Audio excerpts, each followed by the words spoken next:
Did you know that a single financial or legal mistake after losing a spouse can cost you thousands, or even your home? It happens more often than you think. Some widows and widowers rebuild their lives with confidence, securing their financial future and maintaining their independence. But others? They fall into financial ruin, overwhelmed by bad advice, hasty decisions, and hidden pitfalls. What makes the difference? Today, we're breaking down 5 costly mistakes that many seniors make after losing a spouse. Mistakes that could drain your savings, jeopardize your home, or leave you vulnerable to financial predators. But more importantly, I'll show you how to avoid them. These are real-life challenges, but they don't have to be your challenges. If you want to protect yourself, your family, and your future, keep watching. Losing a spouse is one of the most difficult experiences a person can go through. But what many people don't realize is that in the midst of grief, they're also at risk of making life-changing financial mistakes. Here's a startling fact. Over 70% of widows and widowers make at least one major financial mistake within the first year of losing a spouse. Source: National Endowment for Financial Education. These mistakes often happen not because of poor judgment, but because emotions cloud decision-making, and scammers, financial predators, and even well-meaning family members take advantage of that. But here's the good news. You don't have to become a statistic.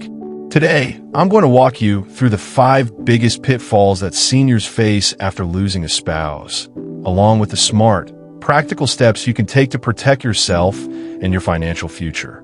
Every mistake we cover is backed by research, real-life examples, and expert advice. And before we dive in, I want to hear from you. Have you ever had to make a big financial decision alone? If so, type yes in the comments. Your experience might help someone else going through the same thing. And be sure to watch until the end, because I'll be sharing a powerful tip that can help you avoid an irreversible mistake. One that far too many seniors don't realize until it's too late. Mistake 1. Making big financial decisions too soon. The first year after losing a spouse is the worst time to make major money moves. After losing a loved one, emotions run high. Fear, anxiety, and uncertainty can cloud your judgment, leading to rushed decisions that you might later regret. Science backs this up. Studies show that grief directly affects cognitive function, making it harder to process information, evaluate risks, and make sound financial choices. Source: Harvard Medical School, 2020. This means that during the first 6 to 12 months after losing a spouse, you're more likely to make financial decisions based on emotion rather than logic. A real-life example: Jane versus Susan. Let's look at Jane and Susan, 2 widows who faced the same decision, but had very different outcomes. Jane panicked after her husband passed. She was afraid she wouldn't be able to afford the house on her own, so she sold it immediately, without researching her options. She later realized that she had better financial choices, but by then, it was too late. She ended up spending thousands more on rent when she could have stayed in her home with the right financial plan. Susan, on the other hand, took a different approach. Even though she felt overwhelmed, she followed expert advice and waited before making any major financial moves. She met with a financial advisor who showed her how she could refinance her mortgage and access survivor benefits, allowing her to stay in her home comfortably. The common myth: I need to act fast before things get worse. Many seniors believe that making a quick decision is the best way to regain control. In reality, rushing into a decision can leave you worse off. What should you do instead? 1. Wait at least 6 to 12 months before making major financial decisions. This includes selling your home, changing investments, or making large purchases. 2. Talk to a trusted financial advisor who understands widowhood and retirement planning before signing anything. 3. Consider temporary solutions like short-term refinancing or financial assistance instead of making irreversible changes. Try this now. If you're feeling pressure to make a big financial move, take a deep breath and write this down. I do not have to make this decision today. Give yourself time, because time gives you clarity. Up next, we'll talk about a mistake that has cost seniors millions of dollars: falling for predatory financial advice.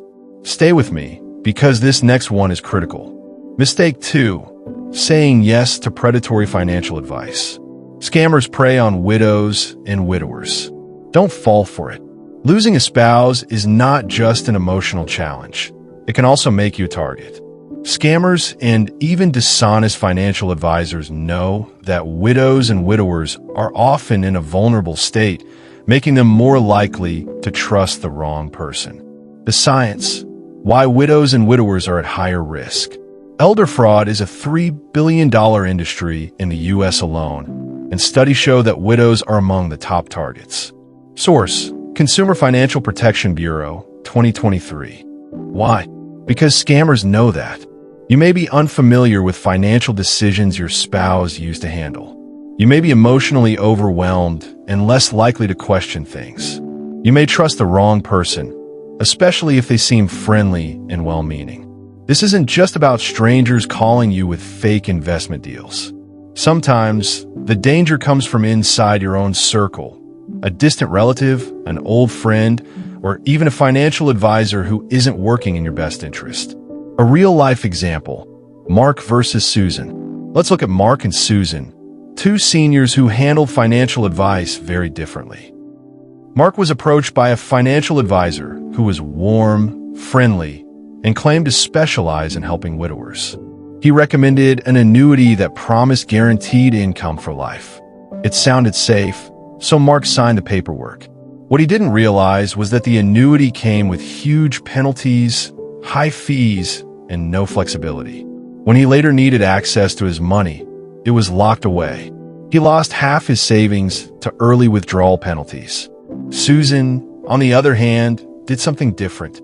When she was approached by a similar advisor, she didn't say yes right away. Instead, she 1. Asked for credentials.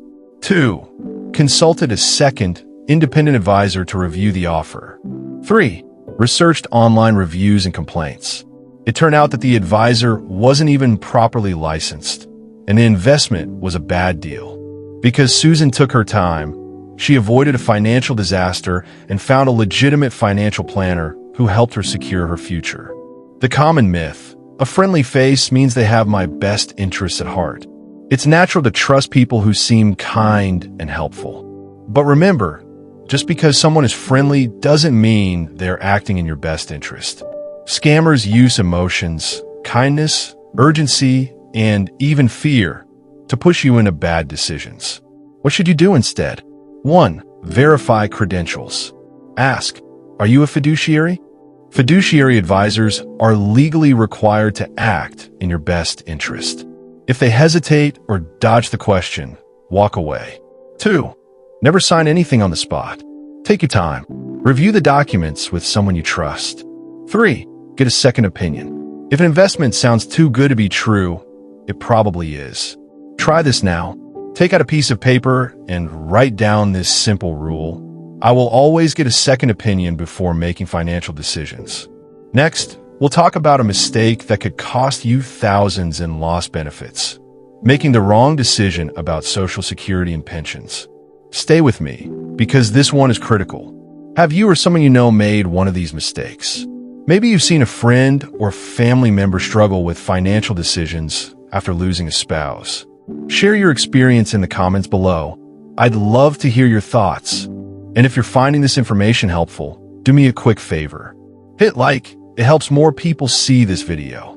Subscribe so you never miss important financial and life advice for seniors. Turn on notifications so you get updated whenever I post new content. Alright, let's dive into the next big mistake you should avoid. This one could cost you thousands if you're not careful. Mistake 3. Ignoring Social Security and pension optimization. Your spouse's death changes your benefits. Know your options. When you lose a spouse, your financial landscape changes, especially when it comes to Social Security and pensions. Making the wrong choice about when and how to claim benefits can cost you tens of thousands of dollars over time. The science: why timing matters. Research from the National Bureau of Economic Research shows that claiming Social Security too early can result in a 30% reduction in lifetime benefits. Source: NBER 2023. Yet, many widows and widowers make quick decisions without realizing they have better options. Here's why. Survivor benefits versus personal benefits. You might be eligible for either your own Social Security benefits or your late spouse's survivor benefits. But if you take the wrong one first, you could lose out on more money in the long run. The penalty for early filing. If you take survivor benefits before full retirement age, your monthly check could be permanently reduced. Pensions may have hidden rules. Some pensions stop paying after a spouse dies, while others have survivor benefits you need to claim properly. A real-life example, Alice versus Bob. Let's look at Alice and Bob, two seniors who handled their benefits very differently. Alice was afraid of losing money, so she immediately claimed her Social Security survivor benefits at age 60.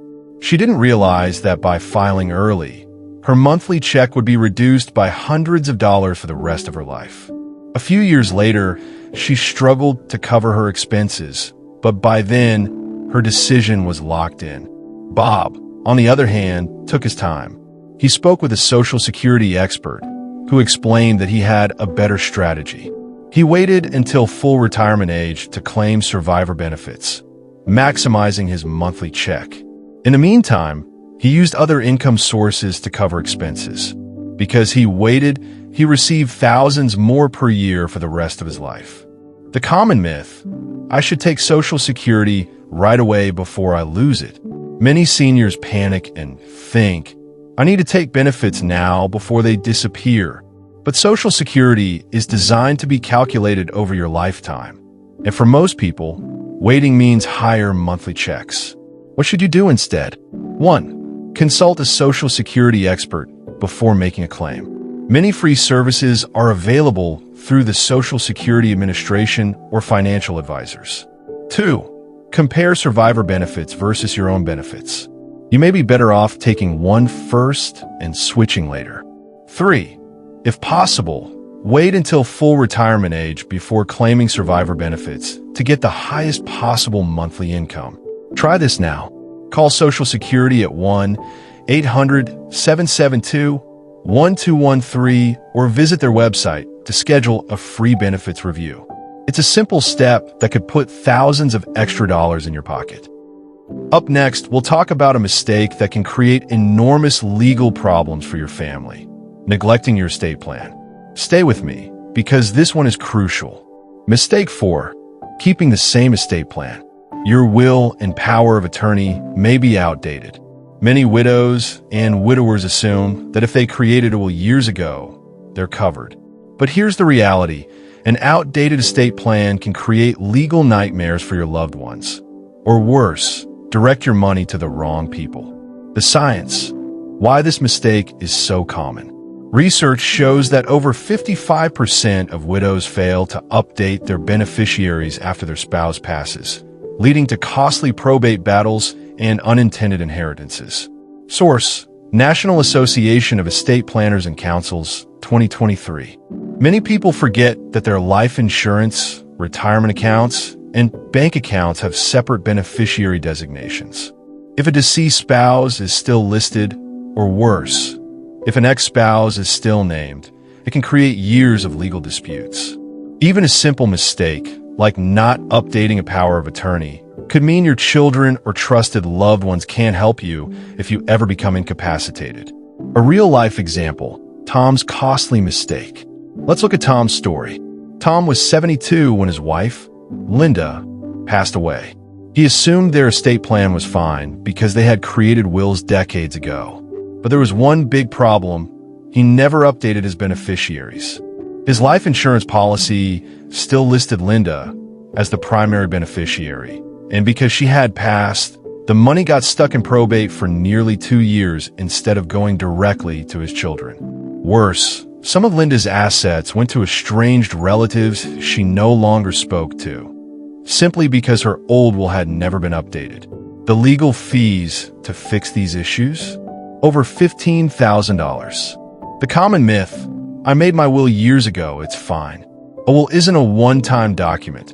It needs to be updated after major life events, like the death of a spouse.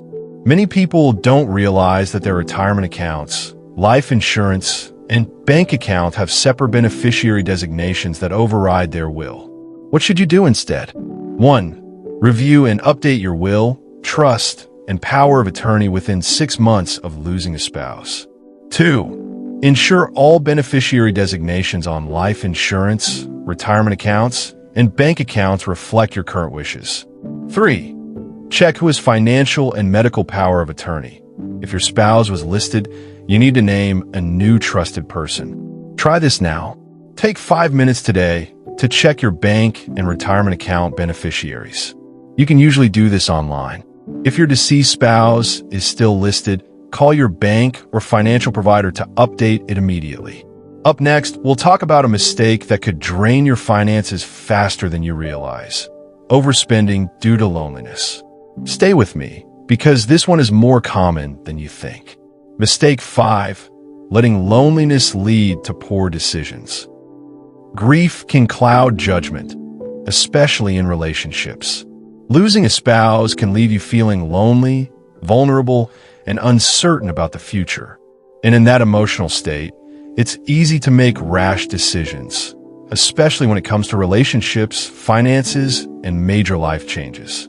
The science: why grief affects decision-making. Studies show that widows are twice as likely to remarry quickly compared to those who were never married before. Source: National Center for Family and Marriage Research, 2023. Here's why this matters.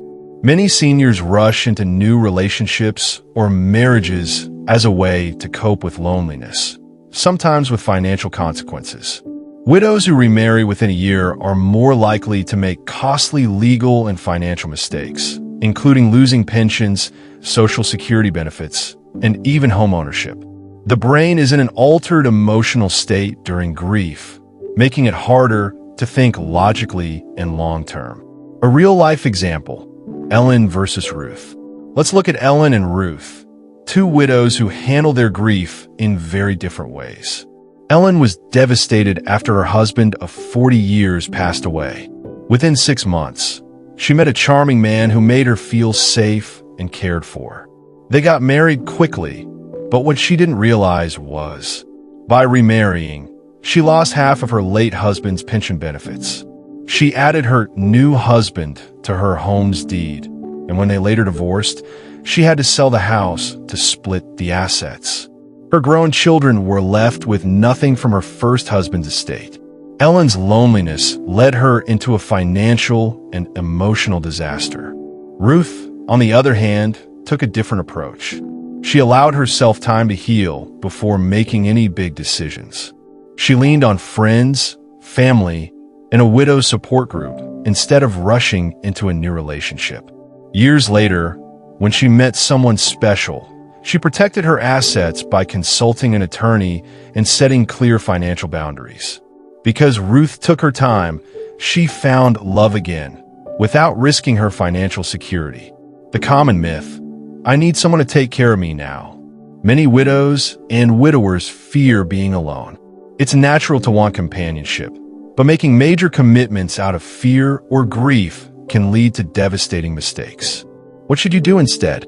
1. Take at least a year before making major financial or romantic commitments.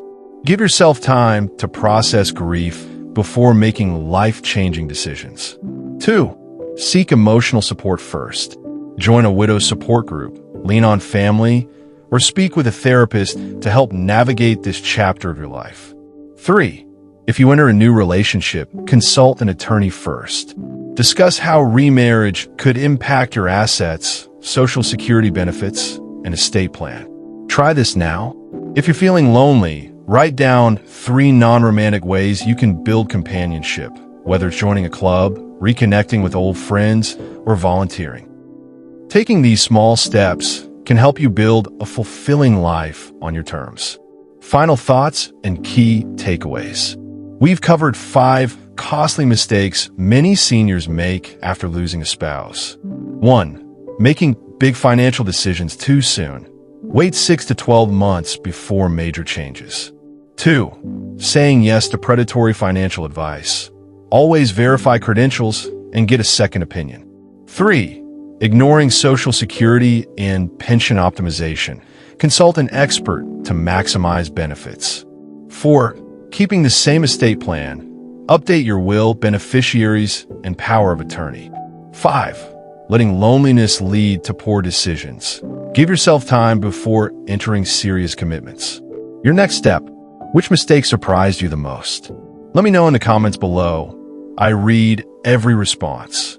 And if you found this video helpful, hit that subscribe button and watch my next video on how to protect your assets as a senior. It's packed with even more valuable tips to secure your future.